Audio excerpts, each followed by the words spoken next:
নমস্কার, আমি কীর্তনিয়া কুমারেশ গোস্বামী। আজকে আমরা আলোচনা করব শ্রীধাম নবদ্বীপে গঙ্গা পার হতে গেলে আমরা দেখতে পাই গঙ্গার এক অংশ জল নীলবর্ণ আর এক অংশ গঙ্গার ঘোলা বর্ণ। এটা কেন? এর পিছনে আছে একটা বড় তত্ত্ব। আসুন আজকে সেই তত্ত্ব নিয়ে আমরা আস্বাদন করি। এখন অদ্বৈত আচার্য প্রভু তিনি শান্তিপুরেতে বসে বসে মদন গোপালের নাম করতেন। এখন একদিন অদ্বৈত আচার্য প্রভুর মাতা নাভা দেবী তিনি একদিন অদ্বৈত আচার্যের কাছে এসে বলছে, হ্যাঁ রে কমলাক্ষ। অদ্বৈত আচার্যের আরেকটা নাম ছিল কমলাক্ষ ভট্টাচার্য। মনের মধ্যে কোনো দ্বৈত ভাব ছিল না, যার জন্য তাকে অদ্বৈত বলা হয়। তা তিনি বললেন, বাবা, প্রতি বছর এই পৌষ সংক্রান্তি তিথিতে সকল রমণীগণ যায় গঙ্গা সাগরে স্নান করতে। শাস্ত্রে আছে, যদি কোনো রমণী সর্বতীর্থ বারবার গঙ্গা সাগর একবার ওই গঙ্গার জলেতে গঙ্গা সাগরের জলেতে স্নান করে, তার নাকি নারী জনমটা ধন্য হয়ে যায়। তা বাবা, তুই তো আমার পুত্র, তুই আমাকে একবার ওই দক্ষিণবঙ্গের গঙ্গা সাগরের জলে স্নান করিয়ে নিয়ে আসবি। অদ্বৈত আচার্য প্রভু মাকে বললে, মাগো, আমি তোমাকে নিয়ে যেতে পারবো না। কেন? ভক্তমণ্ডলী, এখন যেমন ওই গঙ্গা সাগরে যাওয়াটা সহজ পথ হয়ে গেছে, আগে কিন্তু ওখানে যাওয়াটা এতটা সহজ ছিল না।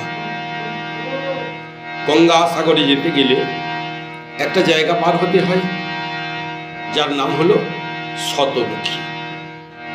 অদ্বৈত আচার্য প্রভু মাকে বললেন, মাগো,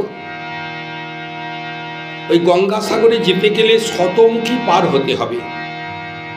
আর ওই শতমুখী পার হতে গিয়ে শতমুখীর যে ঘূর্ণি, ওইখানে যদি কোনো রকম একবার নৌকাটা চলে যায় তাহলে তার মৃত্যু নিশ্চিত। তাই মাগো, তোমাকে নিয়ে গিয়ে যদি তোমার মৃত্যু হয় তাহলে আমি মাতৃহত্যা স্নাপকগ্রস্তে স্নাপিত হব। তাই মা, আমি যেতে পারবো না। মা আমার কাঁদতে কাঁদতে বলছি, হ্যাঁ রে অদ্বৈত, তবে কি আমার যাওয়া হবে না? তবে কি আমার গঙ্গা সাগরের জলে স্নান করা হবে না? তবে কি আমার নারী জনম ধন্য হবে না? অদ্বৈত আচার্য প্রভু বললেন, কেন গো মা? ভগবান বলেছে, ये यथा मं प्रपद्यन्ते तंस्ततैव भजम्यहं मम वर्तमानुवर्तन्ते मनुष्या पार्थ सर्वस्व। অর্থাৎ যে ভক্ত ভগবানের কাছে যা কিছু প্রার্থনা করে, যে ভক্ত ভগবানের কাছে যা কিছু চায়, যে ভক্ত ভগবানের কাছে যা কিছু কামনা করে, ভগবান তাকে কখনো নিরাশ করেন না। ভগবান বলেছে, আমাকে যে পুত্র রূপে চেয়েছে আমি তার পুত্র হয়েছি, আমাকে যে পতি রূপে চেয়েছে আমি তার পতি হয়েছি, আমাকে যারা বন্ধু রূপে চেয়েছে আমি তাদের বন্ধু হয়েছি, আমাকে যারা দাস রূপে চেয়েছে আমি তাদের দাস হয়েছি। তাই মাকে সান্ত্বনা দিলেন।